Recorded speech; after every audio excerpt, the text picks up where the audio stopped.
Hey guys, Victoria here and welcome to The Geeky Sandbox. Today we're going to do a non-spoiler review over the movie Escape Room. So the director of this movie was Adam Robitel, and he has a lot of experience with horror. So he directed this one, he directed The Taking of Deborah Logan, he directed, or he had a hand in directing, Insidious: The Last Key. He was also an actor in the movie, it's very gross and it's a body horror movie. So if you're not into body horror, then don't watch it. But it's called Contracted Phase 2, I think. And that's just about someone who contracts something and it kind of does some weird stuff to their body. But he is an actor in that movie and he plays like a SWAT man or something like that. And but yeah, so he has a lot of experience. Oh yeah, and he was a writer for one of the Paranormal Activity movies. I can't remember which one. I think it might be Paranormal Activity 5, like whatever the last one was that they did. But yeah, so he has a lot of experience with horror movies, so it's no surprise that you can see some of his influence from some of his other films that he took part in within this movie. I do think that in terms of characters that, I mean, all of them were nice, you know what I mean? They weren't like just these amazing, just groundbreaking characters. You do see some growth within some of the characters. I don't want to say the main character or anything like that because I don't want to give anything away specifically, because obviously an escape room, the whole idea of this escape room is how many of you are going to escape? Will all of you escape? Will none of you escape? So yeah, so to keep that under wraps, I won't say names of characters and things like that, but I will talk about the actors' performances. There wasn't anything just that shattered my soul that I was like, oh my god, this is so amazing, this character, I relate to this character.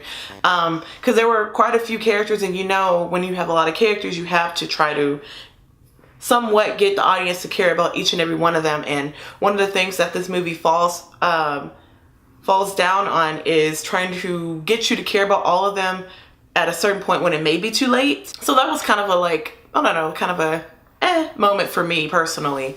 But I did like the performances from most of the actors. I think all of them actually did a really good job with the material, and all of the characters were very different as well. Like, there wasn't two characters I felt like I could like smush together and mesh together, which I thought was nice.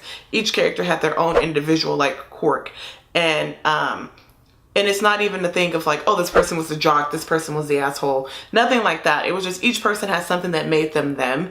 And you do see some character growth as well. Like one of the female characters, she does have some growth. It does happen very quickly and you kind of wonder where it comes from. But I do think that it was nice to see some growth, and it wasn't like these very 2D characters.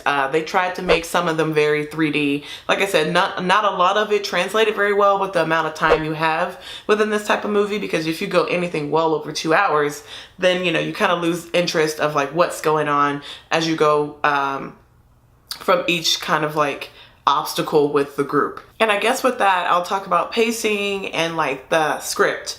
I do think the script was pretty solid. I did like, it wasn't one of those movies where I left feeling like, ooh, like what did I just watch? It was something that I didn't expect to go the way it did. And I appreciate the writer for doing something like that. And let me get the writers' names, because you guys know I always have to try to tell you guys who the writers are of these things, just because I'm a writer and you gotta give people props. Bragi F. Shute and Maria Melnick. Bragi actually has some other credits here. He was the writer of Season of the Witch, that weird movie with Nicolas Cage. And I'm trying to think of something else that you guys might recognize that he's helped with. He wrote a few episodes of Threshold. So Maria wrote a few episodes of American God, a few episodes on Counterpart as well. So she has a lot of credits for stars. So even her other show that she helped write a little bit, Black Sails, that was also on Stars. Now it makes sense why these two would get together or would be asked to work together because of their, I don't know, because of their writing experience. Like, both of them have experience in like writing dark movies with twists, movies that captivate an audience, and just kind of characters that do have a little bit of growth. So yeah, so my hat's off. I was gonna say, so yeah, my hat's off to both of those writers. I do think that the pacing was fine. There was a very predictable, like, okay, now we have to pass this test. Okay, now we have to pass this test. And I do feel like it does kind of not make the movie very complicated, which that was nice. It wasn't overly complicated, but it also wasn't dull either. So I do feel like the pacing was kind of like the script average. It was okay. I do like the idea of this movie. Like, I'm pretty sure there have been other escape room movies, and maybe they've been independent films that haven't gotten a widespread release like this, but I do like what they were able to do with this idea, especially as of late. Everyone's going to an escape room. Everyone's going for their birthday, anniversaries, Christmas parties, whatever. Escape rooms are the thing right now, or at least of the past 2 years or so. So yeah, it makes sense why Maria and Bragi got together in order to bring this kind of film to life. And I do think they did an overall good job. Some of the puzzles that they had to solve were fun, and I mean fun for the audience, not for the characters. And there were puzzles that kept you interested and kept you watching. Like, there wasn't really a moment where I kind of felt like, what time is it? You know what I mean? Which is always a huge indicator for me if I'm checking to see what time it is or how much time has passed, that I'm not really truly invested in the movie. And I found myself wanting to know more and wanting to see what was going to happen with these people, and just to kind of find out, why are they all there, or do they know each other, and things like that. I think the music was fine. It wasn't noticeable. It was just kind of there in the background, which is how it should be. It did set the tone for each room and each character, each moment, each scene. Like, I think they did a really great job with all of that. The colors were nice. Some of the set pieces in each escape room were very realistic, and realistic as to, like, if you went to an escape room. But yeah, they were very realistic and just felt like you were in there with them. That was another thing about the way that they painted each scene. I think the cinematographer did a great job framing some of these scenes as well. You felt like you were in the room with these characters, and that was something that I could truly appreciate, just because I'm kind of into the whole escape room thing just a little bit, and it was nice to feel like I was a part of it. And just to hammer home one last thing before I even talk about the rating, this movie isn't like Saw. I know a lot of people are like, oh god, it's gonna be like another Saw movie, but it's really not. Like, you do have some similar like setups and things like that, but it's not like this gory thing for the sake of being gory.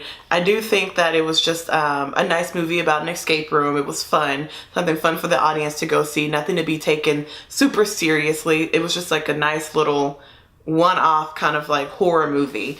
Like I said, there wasn't a lot of blood. There wasn't a lot of you know, that's even crazier, because obviously with Saw, the stakes are very, very high.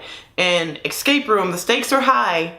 The stakes are high, but they're not high like that, if that makes sense. So you'll just have to see the movie to see exactly what I'm talking about. But anyways, guys, what do I rate this movie?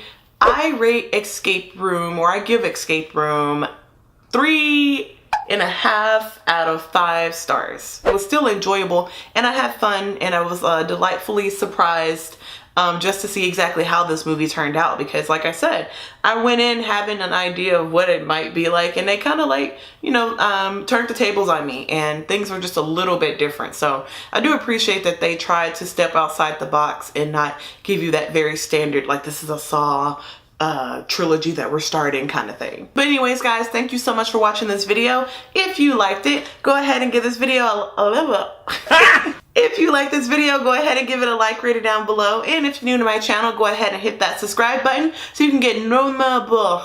I don't know why I can't talk today. Go ahead and hit that subscribe button so you can get more non-spoiler reviews like this one. And I'll see you in the next video. Bye.